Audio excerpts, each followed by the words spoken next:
My wife Anna just told me she's keeping her ex-boyfriend in her life, and I need to either deal with it or leave. I'm staring at her across our kitchen table, watching her perfectly manicured fingers drum against her coffee mug like she's announcing the weather instead of detonating our 8-year marriage. So, let me get this straight, I say, setting down my toast with deliberate calm. You want me to be okay with you having regular dinners with Derek? The same Derek who cheated on you 3 years before we met because you two have unfinished business to discuss. Before we dive deeper into this story, I have one small request. Please subscribe, drop a like, comment, and hit that hype button to boost this channel so more people can discover these incredible Reddit stories. Anna's green eyes flash with that familiar mixture of defiance and manipulation I've been seeing more often lately. It's not about you, Nick. Some things are bigger than your insecurity. My insecurity. I repeat the words slowly, tasting their bitter flavor. Right. Because wanting my wife to prioritize our marriage over her ex-boyfriend's feelings is clearly a character flaw. She stands up abruptly, her chair scraping against our hardwood floor. At 35, Anna still turns heads wherever she goes, auburn hair that catches light like copper wire, a smile that could sell insurance to the end, and a body that makes other women hate her on sight. She's also the HR manager at Pinnacle Solutions, which means she's professionally trained in making people believe whatever she wants them to believe. You're being dramatic, Nick. Derek and I are just friends now. We're both adults. Adults who text each other at 11 p.m. and meet for coffee 3 times a week. You've been checking my phone? Her voice rises an octave, hitting that note of outraged innocence she's perfected over the years. I don't need to check your phone. You leave it face down on every surface like it's radioactive. You've got mysterious cash showing up in your purse. And last Tuesday, you came home from your girls' night smelling like Derek's cologne. The same cologne I bought you for his birthday when you two were dating. Remember? Anna's face goes through several expressions before settling on cold determination. Fine. Yes, I've been seeing Derek. But not the way you think. Enlighten me. We're working through some old issues, emotional stuff you wouldn't understand. I lean back in my chair, studying my wife's face. After 8 years of marriage, I know her tells. The way she touches her earring when she's lying, how her left eye twitches slightly when she's about to say something particularly manipulative. Right now, she's doing both. So your solution is to give me an ultimatum. Deal with it or leave. Those are your options, yes. I stand up slowly, matching her height. At 38, I'm not the most imposing figure. 5'10", average build, the kind of guy who blends into crowds. But I've got something Anna's never bothered to notice. A strategic mind honed by 15 years in IT security. I solve problems for a living. Complex, multi-layered problems that require patience, planning, and the ability to see 3 moves ahead. Actually, Anna, I choose option 3. Her perfectly sculpted eyebrow arches. What's option 3? You'll find out. I grab my coffee and head toward the door, leaving her standing in our kitchen with her mouth slightly open. It's the first time in months I've seen her genuinely surprised. 20 minutes later, I'm sitting in Pete's diner across from my best friend, watching him demolish a stack of pancakes that could feed a small village. Pete Morrison is 40 years old, built like a refrigerator, and spent 12 years as a cop before opening his own private security business. He's also the only person who's been telling me the truth about Anna for the past 2 years. So she finally dropped the hammer, Pete says around a mouthful of syrup-soaked pancake. Took her long enough. You don't seem surprised. Nick, buddy, I've been waiting for this conversation since Anna started showing up to parties with that smug look on her face, like she had some secret joke nobody else was in on. What kind of secret joke? Pete sets down his fork and looks at me seriously. The kind where she thinks you're too stupid to notice what's really going on.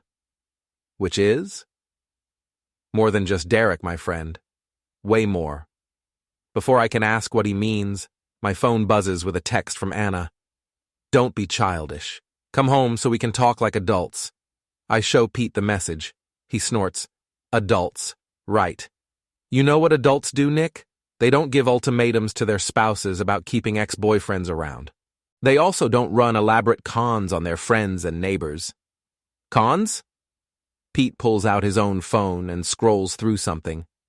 Remember Mrs. Brown from your street? The elderly lady with the garden? Yeah, Anna helped her with some insurance paperwork last month. Helped her right out of $3,000. Mrs. Brown called me yesterday, asking if I knew any lawyers. Seems Anna convinced her to invest in some bogus medical device company that doesn't exist. The pancakes in my stomach suddenly feel like concrete blocks. Are you sure? Dead sure. And Mrs. Brown isn't the first person to call me about Anna's helpful financial advice. I stare at my coffee, watching the cream swirl in dark patterns. How long have you known? About 6 months. I've been trying to figure out how to tell you without sounding like I was just bad-mouthing your wife. 6 months. There's more, Nick. Anna's not just seeing Derek. She's running some kind of operation with him and a few other people. Small-time stuff, but effective. They target lonely people, elderly folks, anyone who might be vulnerable to a friendly face offering help. My phone buzzes again. This time it's a group text to me, Pete, and 4 other friends. Having a little get-together Saturday night at our place. Hope everyone can make it. Anna. Pete and I look at each other. She's planning something, I say. Yeah. The question is what? I think about Anna's ultimatum, her casual dismissal of our marriage, the way she's been treating our home like a hotel for the past 3 months. Then I think about Mrs. Brown, about other people Anna might be targeting, about the woman I married turning into someone I don't recognize. Pete, I need a favor. Name it. I need you to help me find out exactly what my wife has been up to. Everything. And then I need you to help me show her what option 3 really means. Pete grins, and for the first time in months, I feel like I might actually have a chance at winning this game Anna thinks she's playing. Now you're talking my language. The next morning, I do something I've never done in 8 years of marriage. I call in sick to work and spend the day conducting surveillance on my own wife. Anna leaves the house at 7:30, same as always, driving her silver Honda toward downtown. But instead of turning left toward Pinnacle Solutions, she turns right toward the Riverside district. I follow at a distance, feeling like a character in one of those detective novels Pete's always reading. She parks outside a small cafe called The Grind and walks inside. Through the window, I watch her sit down across from Derek Hutchinson, my wife's ex-boyfriend, and apparently her current business partner in whatever scheme they're running. Derek looks exactly like what he is, a guy who peaked in college and has been coasting on charm ever since. Blonde hair that's starting to thin, expensive clothes that don't quite hide the fact that he's going soft around the middle, and that practiced smile that makes you want to check your wallet after shaking his hand. I park across the street and use my phone to take pictures of them together. Not because I need proof of infidelity, I'm way past caring about that, but because I want documentation of whatever they're planning. After an hour, they leave separately. Anna heads to work, and Derek drives to a small office building on the east side of town. I follow Derek.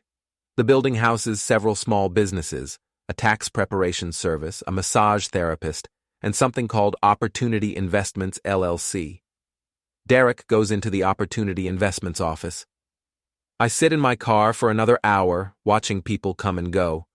Most of them look like the kind of folks who don't have money to throw around but are hoping to find some. Retirees, single parents, people wearing their best clothes to what they probably think is a legitimate business meeting. By noon, I've seen enough. I drive home and start making phone calls. The first call is to Derek's phone. He answers on the third ring. Hello? Derek, this is Nick Fowler, Anna's husband. There's a long pause. Oh, hey Nick, what's up? I was wondering if you'd like to meet for lunch today. I think it's time we talked.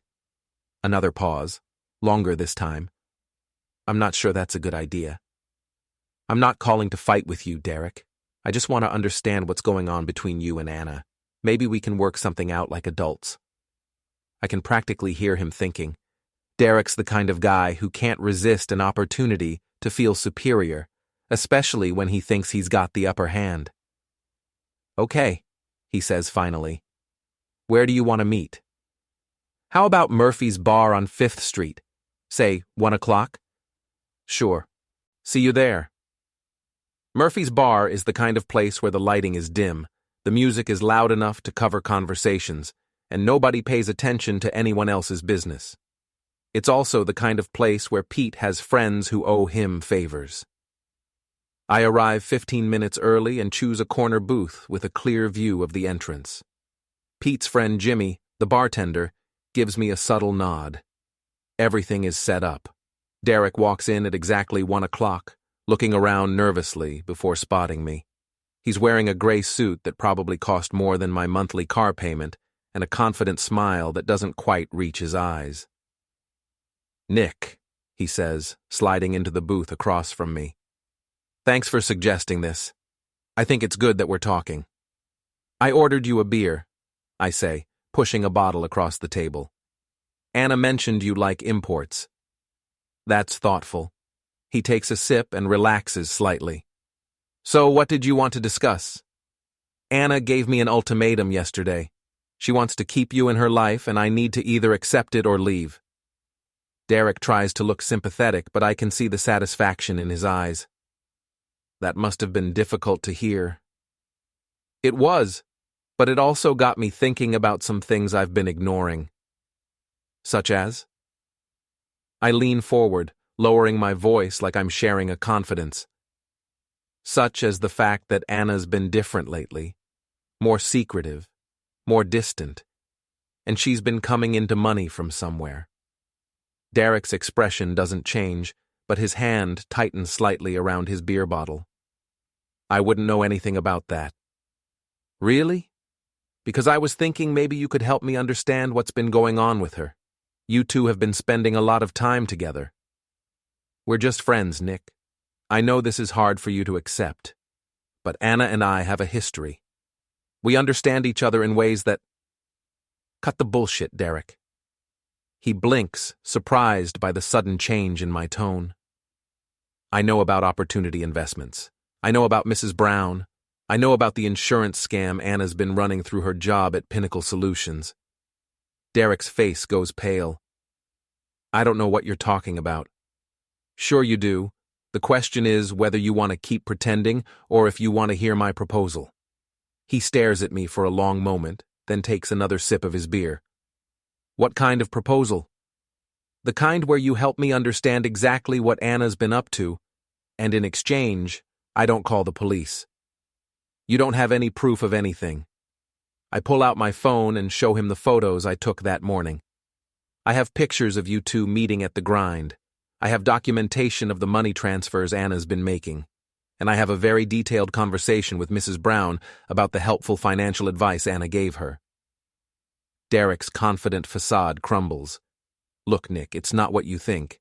Anna, she's not the person you married. Tell me something I don't know. He looks around the bar nervously, then leans forward. She's been running cons for years, small stuff at first, but it's been escalating. The thing with Mrs. Brown, that was just the beginning. What kind of cons? Insurance fraud, mostly. She uses her position at Pinnacle to identify potential targets, people who are vulnerable, who trust authority figures. She befriends them, gains their confidence, then convinces them to invest in fake companies or buy bogus insurance policies. And you help her? I provide the fake companies, letterhead, websites, phone numbers that forward to my office. It's all very professional looking. How many people have you scammed? Derek shifts uncomfortably. Maybe a dozen over the past year. Nothing major, just a few thousand here and there. Just a few thousand. I let the words hang in the air. From elderly people and single parents. It's not like we're stealing their life savings or anything. Most of them can afford it. Mrs. Brown is on a fixed income, Derek. $3,000 is 2 months of living expenses for her. He has the decency to look ashamed. Anna said she could afford it. Anna lies. About everything. To everyone. Including you. Derek looks up sharply. What do you mean? I mean, Anna's been playing both of us. She gave me an ultimatum about keeping you in her life, but she's been telling her friends that you're just a useful idiot who helps her run cons. That's not true. I pull out my phone again and play a recording Pete helped me obtain earlier that morning. It's Anna's voice, talking to her friend Tara. Derek thinks we're getting back together, but honestly, he's just convenient. He handles all the technical stuff, and he's so desperate to impress me that he doesn't ask questions about where the money goes. Derek's face turns red. She said that? She said a lot more. Want to hear the part where she calls you a pathetic loser who peaked in high school? No. He drains his beer in one long gulp. What do you want from me, Nick? I want you to help me expose her. Complete documentation of every scam, every victim, every fake company, everything. And if I don't? Then I call the police right now, and you go down with her. But if you cooperate, I'll make sure the authorities know you were helpful in the investigation. Derek stares at the table for a long moment. She really said I was pathetic? Among other things. Okay, I'll help you. But I want guarantees that I won't go to prison. I can't guarantee that, Derek, but I can guarantee that if you don't help me, Anna will throw you under the bus the moment things get complicated. She's already planning to. What do you mean? I show him another recording, this one from yesterday evening. If anything goes wrong, Derek takes the fall. I've got documentation showing all the fake companies are registered in his name. As far as anyone knows, I was just an innocent victim who got manipulated by my ex-boyfriend. Derek's hands clench into fists. That witch. Now you're starting to understand. Anna doesn't have partners, Derek. She has tools. And when tools break or become inconvenient, she throws them away. He looks up at me with something approaching respect. You've been planning this. I've been learning. Anna taught me that sometimes the only way to deal with manipulation is to become better at it than the person trying to manipulate you. Derek nods slowly. What do you need me to do? First, I need copies of everything. Every fake document, every victim's information, every financial transaction. Second, I need you to wear a wire when you meet with Anna. A wire? Nothing dramatic. Just a recording app on your phone. I want her admitting to the scams on tape. She'll never admit to anything incriminating. She will if she thinks you're about to bail on her. Tell her you're getting nervous about the investigation into Mrs. Brown. Tell her you want to shut down the operation and disappear for a while. Derek considers this. She'll try to convince me to stay. Exactly. And when she does, she'll have to explain why the operation is too valuable to shut down. She'll have to tell you about the other victims, the future plans, all of it. This could actually work. It will work. Anna's biggest weakness is her ego. She can't resist explaining how clever she's been, especially when she thinks she's talking to someone she considers inferior. Derek finishes his beer and stands up. When do you want to do this? Tomorrow. Set up a meeting with Anna for tomorrow afternoon. Somewhere public but private. The grind would be perfect. And after we get the recording?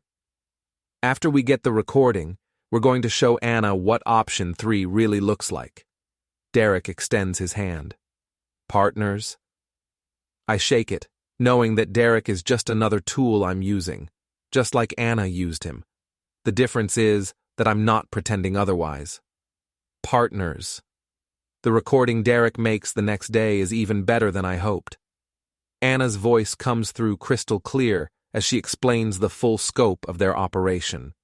17 victims over the past 18 months, nearly $40,000 in total theft, and plans to expand into mortgage fraud and identity theft.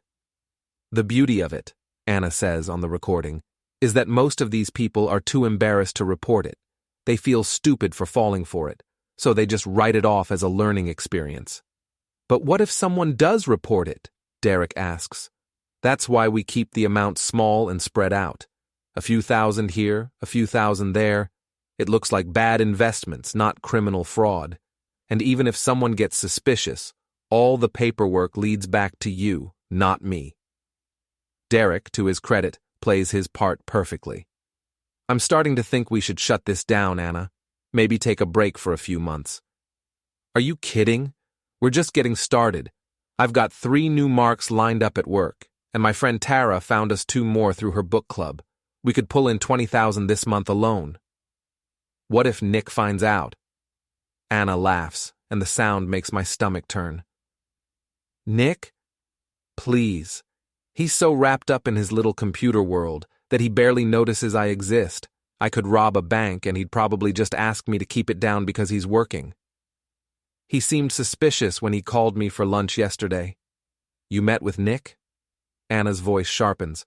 Why didn't you tell me? It was nothing. He just wanted to talk about our friendship, make sure there were no hard feelings. I think he's actually okay with us spending time together. Of course he is. He's too weak to fight for anything he wants. That's why I married him. He's predictable, stable, and he doesn't ask questions. The perfect cover for someone like me. Someone like you? Someone who's smart enough to take what she wants instead of waiting for it to be handed to her. Nick will spend his whole life working for other people, saving for retirement, playing by rules that were written by people smarter than him. I'm not willing to wait 40 years to start living. The recording goes on for another 20 minutes, with Anna detailing specific scams and bragging about her ability to manipulate people. By the end, I have enough evidence to destroy her personally, professionally, and legally. But I'm not ready to involve the police yet. First, I want Anna to understand exactly what she's lost. Saturday evening arrives, and our house fills up with the friends Anna invited for her little get-together. I watch her play hostess, charming everyone with stories and jokes, making sure everyone's drinks are topped off. She's in her element, surrounded by people who think they know her. Pete arrives fashionably late, carrying a bottle of wine and a small digital projector he borrowed from his office. Everything ready? He asks quietly. Everything's ready. The guest list includes Derek, Anna's friends Tara and Liz, 3 couples from our neighborhood, Mrs. Brown, whom I invited personally, and Anna's boss from Pinnacle Solutions, Mr. Grady, along with his wife. At 8 o'clock, I stand up and tap my wine glass with a fork. Excuse me, everyone. Anna and I have something we'd like to share with you. Anna looks surprised. We do? We do. I smile at her, and for just a moment, I see uncertainty flicker across her face. I thought it would be nice to show everyone what Anna's been up to lately, her new business venture. Pete dims the lights and sets up the projector, aiming it at our blank living room wall. The first slide appears, a professional-looking title card reading, Opportunity Investments LLC, a comprehensive review. Anna's face goes white. Nick, what are you doing? I'm showing our friends what option 3 looks like. The next slide shows a photo of Anna and Derek at the grind, time-stamped from 3 days ago. Then comes a screenshot of text messages between Anna and Tara discussing the next mark and how much they might be able to squeeze out of the old lady with the garden. Mrs. Brown gasps. That's me! You're talking about me! Anna starts to stand up, but Tara grabs her arm. Anna, what is this? It's a misunderstanding, Anna says quickly. Nick's having some kind of breakdown. He's been acting paranoid lately, making up conspiracy theories. The next slide shows bank records, deposits into Anna's personal account that correspond exactly with the dates she helped various neighbors with their financial planning. Mr. Grady leans forward, squinting at the projection. Anna, these documents have Pinnacle Solutions letterhead. Did you create these? I can explain. Actually, I interrupt. Anna already explained everything. Would you like to hear it? I play the recording Derek made. Anna's voice fills our living room, casual and confident, as she describes her victims as marks and brags about using her position at Pinnacle to identify vulnerable targets. The room erupts. You called me a mark? Mrs. Brown's voice shakes with anger. I trusted you. I thought you were helping me. Anna, what the hell? Tara jumps up from the couch. You said we were helping people make smart investments. You never said we were stealing from them. We weren't stealing, Anna says desperately. The investments were real. They just didn't work out. The companies don't exist, Anna. Derek's voice is quiet but clear. I created them. Fake websites, fake phone numbers, fake everything. Nick has all the documentation. Anna spins to face Derek, her mask finally slipping completely. You turned on me. You were going to let me take the fall for everything. I heard the recording where you called me pathetic. You are pathetic. You're all pathetic. Anna looks around the room at the shocked faces of people who thought they were her friends. You want to know the truth? Fine. Yes, I ran some cons. Yes, I took money from people. But every single person in this room deserved it. Deserved it? Mr. Grady stands up, his face red with anger. Mrs. Brown is on a fixed income. The Hendersons are struggling to pay for their daughter's medical bills. How did they deserve to be robbed? Because they're weak. Because they're gullible. Because they're the kind of people who go through life letting other people make decisions for them. Anna's voice rises to a shout. I'm not going to apologize for being smarter than all of you. Smart? Pete speaks up for the first time. Anna, you've been under investigation by 3 different agencies for the past 2 weeks. Nick handed over all your records to the FBI, the State Insurance Commission, and your company's internal audit department. If you were smart, you would have covered your tracks better. Anna stares at him. That's not possible. It's not only possible, it's done. I pull out my phone and show her the email confirmations. Every document, every recording, every financial transaction, they have everything. You can't do this to me. I'm your wife. You were my wife. You stopped being my wife the moment you decided I was too stupid to deserve the truth. Anna looks around the room one more time, seeing nothing but disgust and anger on every face. Even Tara and Liz, her closest friends, are staring at her like she's a stranger. This isn't over, Nick. Yes, it is. She grabs her purse and heads for the door, but Pete steps into her path. Actually, Anna, there's one more thing. He hands her a manila envelope. Divorce papers. Nick filed them this morning. You're also being evicted from this house, effective immediately. Your belongings are packed and waiting in the garage. Anna's hands shake as she opens the envelope. You can't kick me out of my own house. It's not your house, I say. It never was. The deed is in my name only, purchased with money from my inheritance. You have no legal claim to it. My job? You don't have a job. Pinnacle Solutions terminated you yesterday after reviewing the evidence of insurance fraud. Anna looks around the room one more time, and I almost feel sorry for her. Almost. You think you've won, she says quietly, but you have no idea what you've just done to yourself. I know exactly what I've done. I've stopped playing a game where only one person knew the rules. Anna walks out of our house and out of my life.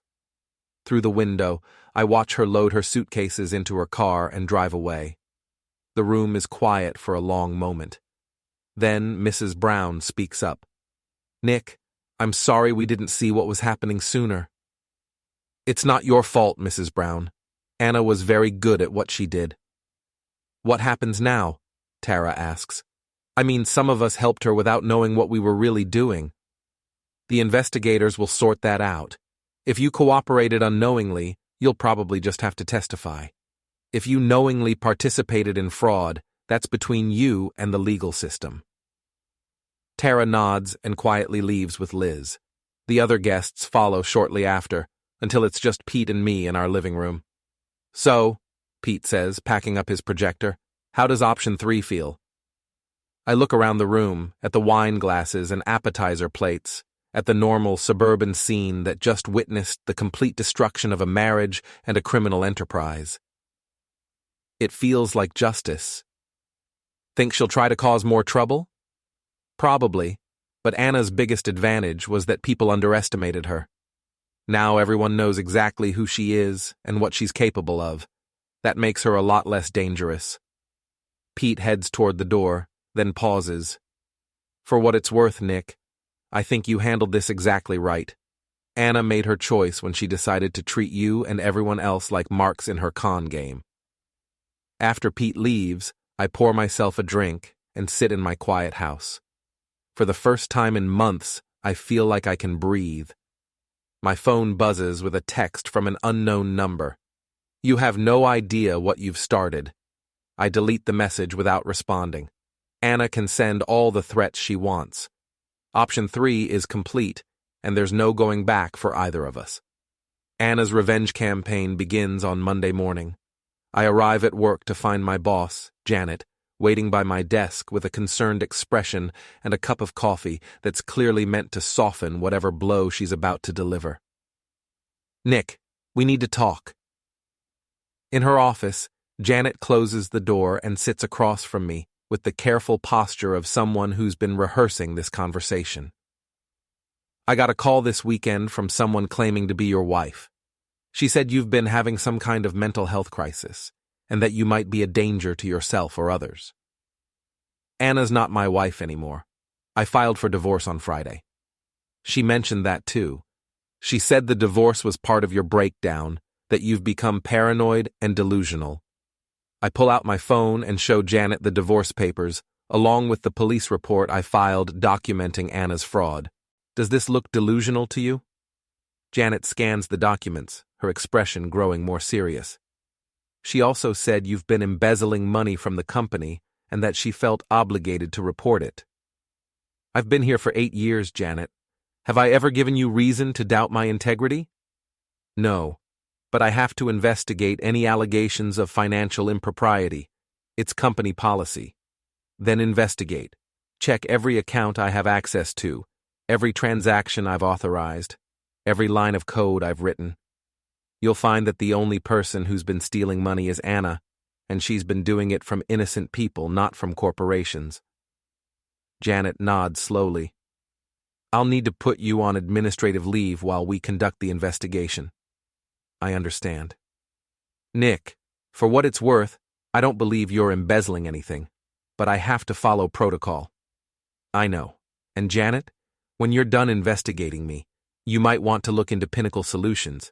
Anna's been using their client database to identify fraud targets. If they don't know about it yet, they will soon. I drive home to find Derek waiting in my driveway, looking nervous and agitated.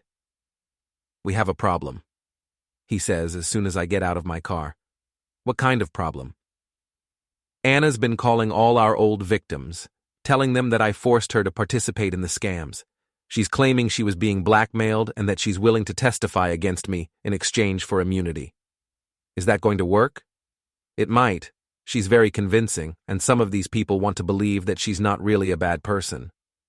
What do you want me to do about it? Derek looks surprised. I thought we were partners in this. We were partners in exposing Anna. That's done. Now you're on your own. But she's going to destroy me. Derek, you committed fraud against 17 people. The fact that Anna manipulated you into doing it doesn't change what you did. You're going to face consequences for your actions. So, are you just going to let her get away with it? Anna's not getting away with anything. She lost her job, her marriage, her home, and her reputation. The FBI is investigating her, and she's facing multiple felony charges. What more do you want? Derek kicks at the gravel in my driveway. I want her to pay for what she did to me. She already has. You're just too angry to see it yet. After Derek leaves, I call Pete. Anna's trying to do damage control, I tell him. She's contacted my work, and she's probably going to start calling our friends next. Already started. Tara called me this morning, asking if I thought Anna might have been telling the truth about you having a breakdown. What did you tell her? I told her that anyone who spent 5 minutes looking at the evidence would realize that you're the sanest person in this whole mess. Thanks. Don't thank me yet. Anna's not done. She's desperate, and desperate people do stupid things. Pete's right.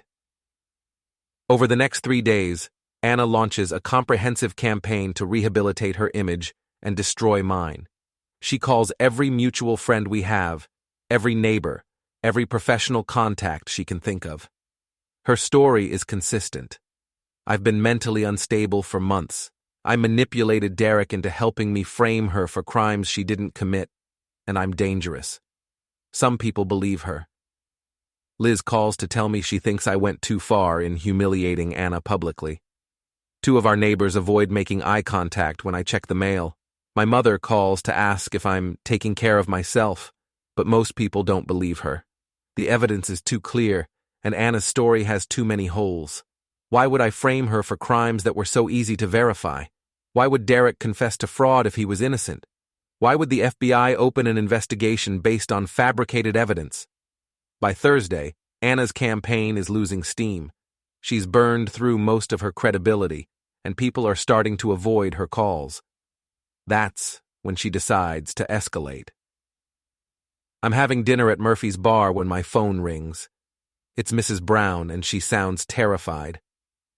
Nick, I think someone broke into my house. Are you okay? Did you call the police? I'm fine, but scared. Nothing was taken, but someone went through all my papers. My financial documents, insurance policies, everything related to the money Anna took from me. Where are you now? At my sister's house. I didn't want to stay home alone. Good. Stay there tonight. I'll call Pete and have him check on your house. Nick, do you think Anna did this? I think about Anna's text from Saturday night, about her promise that this wasn't over. I don't know, Mrs. Brown, but we're going to find out. Pete meets me at Mrs. Brown's house 20 minutes later. The front door shows signs of being jimmied, and the house has been searched by someone who was trying to be careful, but not careful enough. Professional job, Pete says, examining the door. Whoever did this knew what they were looking for. Anna's trying to destroy evidence. Or she's looking for leverage, something she can use to discredit Mrs. Brown's testimony. We call the police, and they dust for fingerprints and take photographs. The officer who responds is sympathetic but not optimistic. Without witnesses or clear evidence of who did this, there's not much we can do. We'll file a report, but unless something else happens, something else will happen, I tell Pete after the police leave. Anna's not going to stop until she feels like she's won. Then we need to make sure she doesn't win. How? Pete grins, and I recognize the expression from our conversation at the diner a week ago. By showing her what happens when she messes with people who are better at this game than she is. What did you have in mind? Anna thinks she's the smartest person in the room. Let's prove her wrong. The next morning, Pete and I implement what he calls Operation Mirror. If Anna wants to play dirty, we'll play dirty better. Pete uses his contacts in the private security world to put Anna under surveillance. Within hours, we know where she's staying, a cheap motel on the outskirts of town, what she's driving, a rental car paid for with a credit card that's probably close to maxed out, and who she's been meeting with, Derek, Tara, and a man Pete identifies as a small-time lawyer who specializes in helping criminals avoid prosecution. She's planning something big, Pete reports after reviewing the surveillance photos. 3 meetings with the lawyer, 2 with Derek, and she's been making a lot of phone calls. Any idea what she's planning? Not yet, but I've got a guy who can get close enough to find out. Pete's guy turns out to be a woman named Sarah who works as a bartender at the hotel where Anna's been meeting with her lawyer. Sarah's also a former cop who owes Pete a favor from his police days. By Saturday, Sarah has given us a complete rundown of Anna's strategy. She's planning to claim that I coerced her into committing fraud by threatening to harm her family. She's going to say that the recordings Derek made were edited to make her sound more culpable than she really was. And she's going to argue that the break-in at Mrs. Brown's house was actually committed by me as part of my campaign to frame her. It's not a bad strategy, Pete admits. If she can make herself look like a victim, she might be able to cut a deal with the prosecutors. Will it work? Not if we get there first. Pete's plan is elegant in its simplicity. Instead of trying to defend against Anna's accusations, we're going to provide the prosecutors with so much additional evidence of her guilt that her victim's story becomes impossible to believe. Pete's contacts in law enforcement help us identify 4 more people Anna scammed before she started working with Derek. We track down the fake companies she created before she met Derek, the bank accounts she used to launder money, and the fake identities she used to rent office space and establish business relationships. By Sunday evening, we have documentation of more than 30 separate incidents of fraud, stretching back almost 3 years. The total amount stolen is close to $70,000. Anna's not just a small-time con artist, Pete says as we review the evidence. She's been running a sophisticated operation for years. Derek was just the latest in a series of accomplices she used and discarded. How many accomplices? At least 5 that we can identify. 2 ex-boyfriends, a former co-worker, and 2 people she met through online dating sites. Same pattern every time. She seduces them, convinces them to help her with business opportunities, then sets them up to take the fall when things go wrong. What happened to the others? One's in prison. 2 moved out of state after Anna destroyed their reputations. The other one committed suicide. The weight of that information settles over me like a cold blanket. Anna isn't just a cheating wife or even a simple criminal. She's a predator who destroys lives for profit and entertainment. We need to end this, I tell Pete. We will. Tomorrow morning, all of this goes to the FBI, the State Attorney General, and the IRS. Anna won't be able to claim victim status when they see the full scope of what she's been doing. What about her plan to blame me for everything? Let her try. We've got enough evidence to prove that Anna's been running cons since before she met you. Unless she's going to claim you've been coercing her for 3 years, her story won't hold water. That night I can't sleep. I keep thinking about the man who killed himself, about Mrs. Brown's terror after the break-in, about all the people Anna hurt while I was living in the same house, sharing the same bed, completely oblivious to what she really was. At 3 a.m, my phone buzzes with a text from Anna. Last chance to call this off. You have no idea what you're destroying. I stare at the message for a long time, then type back, I know exactly what I'm destroying. The question is why it took me so long to do it. Her response comes immediately. You're going to regret this. No, I type back. I'm going to finish it.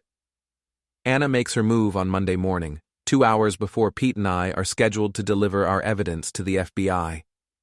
I'm in my kitchen, drinking coffee and reviewing the files one last time, when my phone rings. It's Janet from work.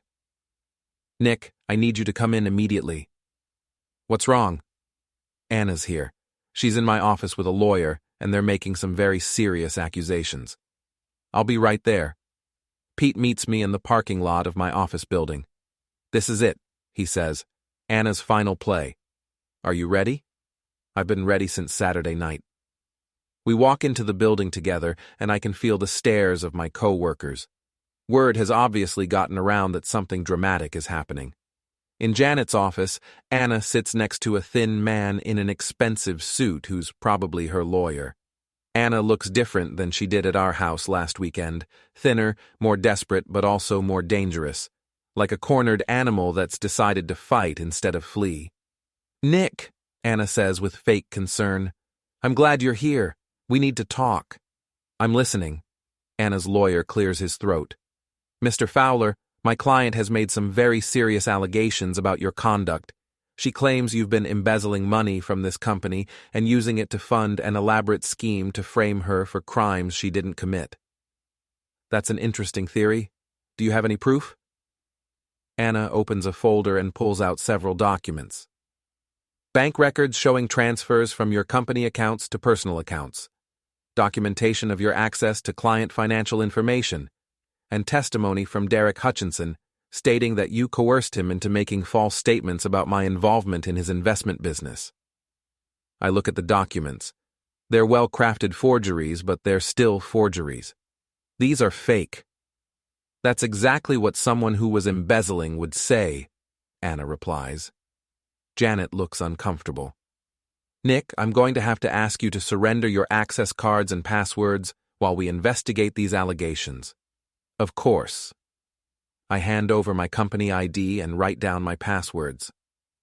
But before you start that investigation, there's something you should see. Pete steps forward and hands Janet a thick folder. Complete documentation of Anna Fowler's criminal activities over the past 3 years. Financial records, victim statements, recorded confessions, and evidence of fraud totaling nearly $70,000. Anna's lawyer tries to look confident. None of that is admissible. The recordings were obtained illegally, and the financial records were accessed without proper authorization. Actually, Pete says, everything was obtained legally. The recordings were made with the consent of one party to the conversation, which is legal in this state.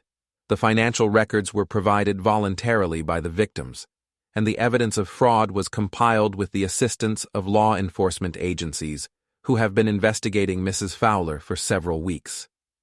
Anna's face goes white. That's not possible. It's not only possible, it's done.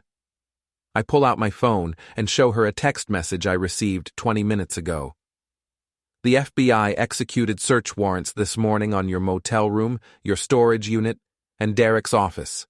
They found additional evidence of fraud, including documents related to 5 other people you scammed before you started working with Derek. Anna stands up quickly, her mask finally slipping completely. You think you're so smart, but you have no idea what you've done. I know exactly what I've done. I've stopped a predator who's been destroying people's lives for years. Anna's lawyer tries to regain control of the situation. My client is willing to cooperate with any legitimate investigation, but these accusations are clearly the result of a vindictive ex-husband trying to— Your client is going to prison, Pete interrupts. The only question is for how long. Anna looks around the room, seeing nothing but hostile faces. Even Janet, who's always tried to see the best in people, is staring at Anna with disgust. This isn't over, Anna says quietly. Yes, it is. Anna and her lawyer leave quickly, and Janet spends the next hour reviewing the evidence Pete provided. By the time she's finished, her expression has changed from concern to anger. Nick, I owe you an apology, and I owe Anna Fowler a conversation with our legal department about filing false accusations against our employees. Just make sure she can't hurt anyone else here. She won't. I'm putting out a company-wide alert about her, and I'm notifying security that she's not allowed on the premises. I drive home feeling like a weight has been lifted from my shoulders. Anna played her final card, and it wasn't enough. She's out of moves, out of allies, and almost out of time. But Anna has one more surprise left. That evening, I'm grilling dinner on my back patio when I hear a car pull into my driveway. Through the fence, I can see Anna getting out of her rental car, and she's not alone. Derek is with her, along with 2 men I don't recognize. I call Pete immediately. Anna's here with Derek and 2 other guys. I think she's planning something stupid. I'm 5 minutes away. Don't do anything until I get there. I can hear Anna and her companions talking in my front yard, but I can't make out the words. I move closer to the fence and listen. Just need to get inside and find the original documents, Anna is saying. Once we destroy those, it's our word against his. What if he's home? Derek asks. Then we convince him to cooperate, one way or another. One of the men I don't recognize speaks up. I don't like this, Anna.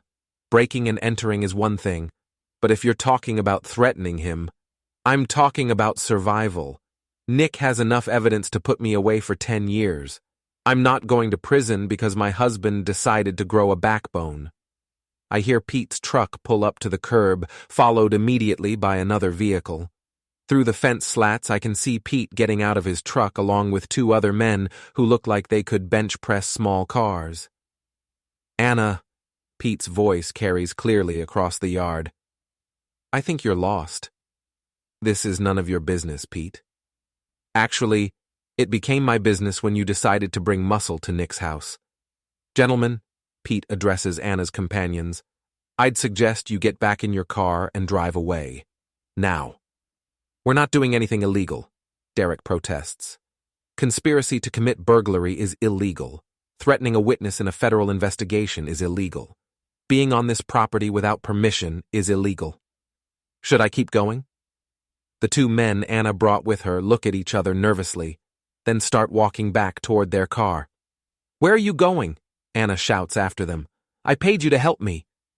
You paid us to move some furniture, one of them calls back. You didn't say anything about threatening people or breaking into houses. Anna turns to Derek. Are you going to abandon me too? Derek looks at Anna, then at Pete and his friends, then back at Anna. I'm sorry, Anna. This has gone too far. Derek gets into the car with the other two men, and they drive away, leaving Anna standing alone in my front yard. Pete walks over to her, his expression calm but implacable. Anna, you need to leave. Now. This is my house too. No, it's not. You were served with divorce papers and eviction notice. You have no legal right to be here. I have a right to my belongings. Your belongings are in storage. The address is in the paperwork you were given. Anna looks toward my house, and for a moment I think she might try to run for the front door. But Pete's friends position themselves between her and the house, and she seems to realize that she's completely outnumbered. You think you've won? She says, loud enough for me to hear through the fence. But this isn't over, Nick. I know things about you that could destroy your life. I walk around to the front yard, facing Anna directly for the first time since the night I exposed her to our friends. What things, Anna? Things you wouldn't want people to know about. Such as? She stares at me, and I can see her trying to think of something, anything, that she could use as leverage. But after 8 years of marriage, Anna's biggest problem is that I actually am exactly who I appear to be. I don't have secret addictions, hidden affairs, or buried crimes. I'm just a guy who works in IT and pays his taxes and tries to treat people decently. Such as, she repeats, but nothing follows. You don't have anything on me, Anna. You never did. That's why you married me in the first place, remember?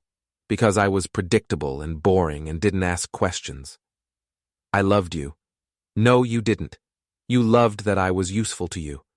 I provided cover for your cons, stability for your chaos, and a safety net when your schemes went wrong. But you never loved me, because you're not capable of loving anyone except yourself. Anna's face crumbles, and for a moment she looks almost human. Nick, please. I know I made mistakes, but we can work this out. We can start over. Anna, you didn't make mistakes. You made choices. You chose to steal from elderly people. You chose to manipulate and betray everyone who trusted you. You chose to give me an ultimatum instead of trying to save our marriage. And now, you're choosing to threaten me instead of accepting responsibility for what you've done. I can change. Maybe you can. But you'll have to do it in prison. Pete steps forward. Anna, you need to get in your car and drive away. If you come back here, I'll call the police and have you arrested for trespassing. Anna looks around one more time, seeing nothing but hostile faces and closed doors. She gets into her rental car and drives away without another word. Pete and his friends stay for another hour, making sure Anna doesn't come back. After they leave, I sit on my front porch and watch the sun set over my quiet neighborhood. My phone buzzes with a text from an unknown number. You'll regret this. I delete the message and block the number. Anna can send all the threats she wants from whatever hole she's crawled into. She's lost everything that mattered to her. Her reputation, her freedom, her ability to hurt other people. Option 3 is complete. 3 weeks later, Anna makes her final move. I'm at work when Pete calls with news that makes my blood run cold. Nick, Anna's been arrested, but there's something else. She's claiming that you were her partner in the fraud scheme and that you're the one who planned everything. That's ridiculous. I know it's ridiculous. You know it's ridiculous. But Anna's lawyer is very good at making ridiculous sound plausible. They're saying you masterminded the whole operation and used Anna as a front because she was more charming and persuasive. Do they have any evidence? They claim to. Anna says she kept records of your involvement, and that she can prove you were the real brains behind the operation. What kind of records? I don't know yet, but Nick, there's more. The FBI wants to interview you tomorrow morning, formally. I spend that evening reviewing every document, every recording, every piece of evidence Pete and I compiled over the past month. Anna's accusation is absurd, but I know she's desperate enough to try anything. The next morning, I sit in a sterile FBI conference room across from Agent Sarah Martinez, a sharp-eyed woman in her 40s who looks like she's heard every lie ever told and believed none of them. Mr. Fowler, I want to be clear about something from the start. We've been investigating your wife's activities for several weeks now, and we have a pretty complete picture of what she's been doing. But she's made some accusations about your involvement that we need to address. I understand. She claims that you planned and organized the fraud scheme, and that she was essentially your employee. She says you used her position at Pinnacle Solutions to identify targets, and that you created the fake companies and investment opportunities. That's completely false. She also claims that you have a history of financial crimes, and that you've been embezzling from your employer for years. Also false. You're welcome to examine every account I have access to at work. Agent Martinez opens a folder and pulls out several documents. Anna provided us with what she claims are records of your planning sessions, meeting notes, financial projections, target lists, all in your handwriting. She slides the documents across the table. I examine them carefully, and I have to admit they're impressive. The handwriting looks like mine, the planning is detailed and sophisticated, and the target list includes all of Anna's actual victims. These are forgeries, I say. How can you be sure? Because I never wrote them, and because Anna's made a critical error. What kind of error? I point to one of the documents, a meeting note dated 6 months ago. This document refers to targeting Mrs. Brown from my neighborhood. But Mrs. Brown didn't move to our street until 4 months ago. I have the real estate records to prove it. Agent Martinez makes a note. What else? This financial projection assumes we could steal $10,000 from Derek Hutchinson, but Derek was Anna's accomplice, not her victim. The only money he lost was his share of the profits when the scheme collapsed. Anything else? The handwriting. It looks like mine, but it's too perfect. When I write notes for myself, my handwriting is sloppy and abbreviated. These notes are neat and complete, like someone was trying very hard to make them look authentic. Agent Martinez nods. We've already had the documents analyzed by a handwriting expert. They're definitely forgeries, and not very good ones. So why are we having this conversation? Because Anna's lawyer is claiming that you forced her to create the forgeries as part of your plan to frame her. He's saying that you're a master manipulator who's been planning this for months. Agent Martinez, I'm an IT specialist. I fix computer problems and update software. 6 weeks ago, I thought my biggest problem was a wife who was having an affair. I had no idea she was running a criminal enterprise. But you did figure it out eventually. And when you did, you put together a pretty sophisticated plan to expose her. I had help from Pete Morrison, who used to be a police officer, and I had help from Derek, who gave me detailed information about Anna's methods. I'm not a criminal mastermind. I'm just a guy who got tired of being lied to. Agent Martinez closes the folder. Mr. Fowler, we've been investigating Anna for weeks before you ever contacted us. We know she's been running cons for years, long before she met you. We know she's had multiple accomplices who all ended up taking the fall for her crimes. And we know that her current accusations are just another attempt to manipulate the system. So I'm not going to be charged? You're not going to be charged. In fact, the evidence you provided has been invaluable in building our case against Anna. Without your cooperation, she probably would have gotten away with it. What happens to her now? She'll go to trial. Given the amount of money involved and the number of victims, she's looking at 10 to 15 years in federal prison. I drive home, feeling like I can finally breathe again. Anna played her last card, and it wasn't enough. She's out of moves, out of options, and almost out of time. But Anna has one final surprise. That evening, I'm watching television when my doorbell rings. I look through the peephole and see Anna standing on my front porch, alone. I open the door but leave the chain lock engaged. "What do you want, Anna?"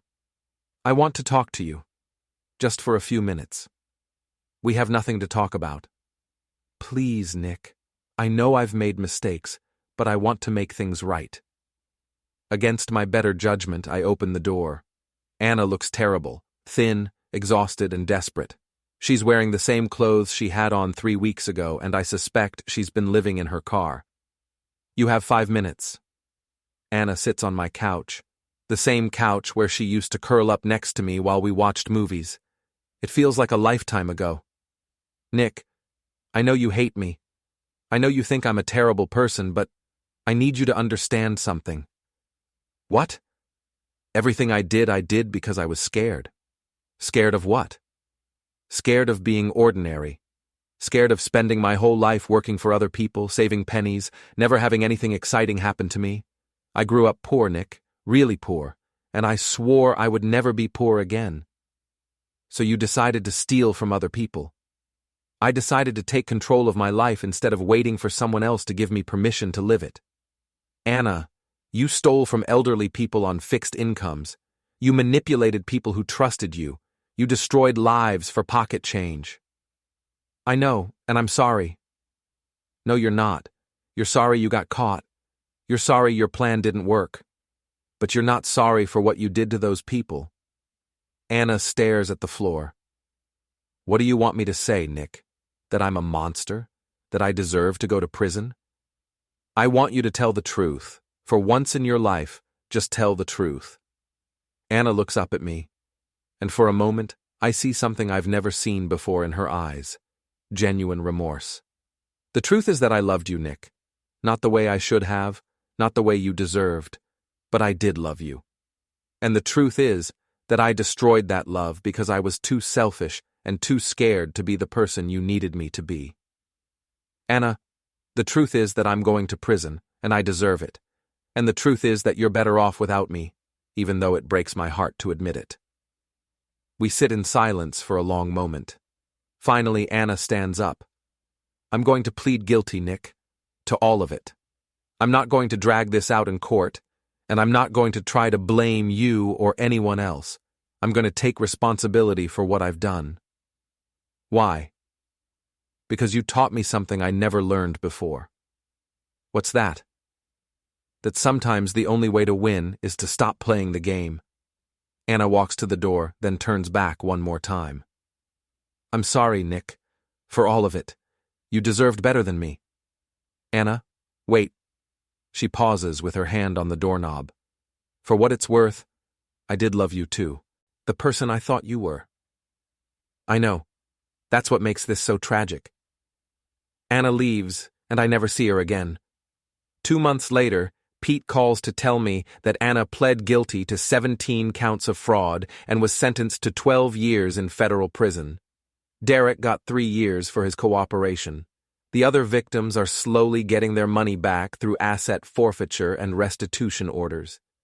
Mrs. Brown stops by my house that evening with a homemade apple pie and a thank you card. "I know this was hard for you, Nick. Exposing your own wife couldn't have been easy." "She wasn't my wife anymore, Mrs. Brown. Maybe she never really was." "Well, you did the right thing. That takes courage." "It just took getting tired of being lied to." Mrs. Brown pats my hand.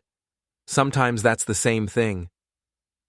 After she leaves, I sit on my front porch and think about the past 3 months. Anna was right about one thing. I did learn something from all of this. I learned that sometimes the people closest to you are the ones who can hurt you the most. But I also learned that you don't have to let them. Anna gave me an ultimatum: accept her betrayal or lose her. She thought those were my only options, because she couldn't imagine a world where someone like me could outmaneuver someone like her. She was wrong. Option 3 wasn't just about exposing Anna's crimes or getting revenge for her betrayal. Option 3 was about refusing to accept that I had to choose between being a victim and being alone. I chose to fight back. I chose to protect other people from Anna's manipulation. I chose to hold her accountable for her actions, even when it meant destroying my own marriage. Anna thought she was the smartest person in the room. She thought she could manipulate anyone, con anyone, control anyone. She never saw option 3 coming. And in the end, that's what destroyed her.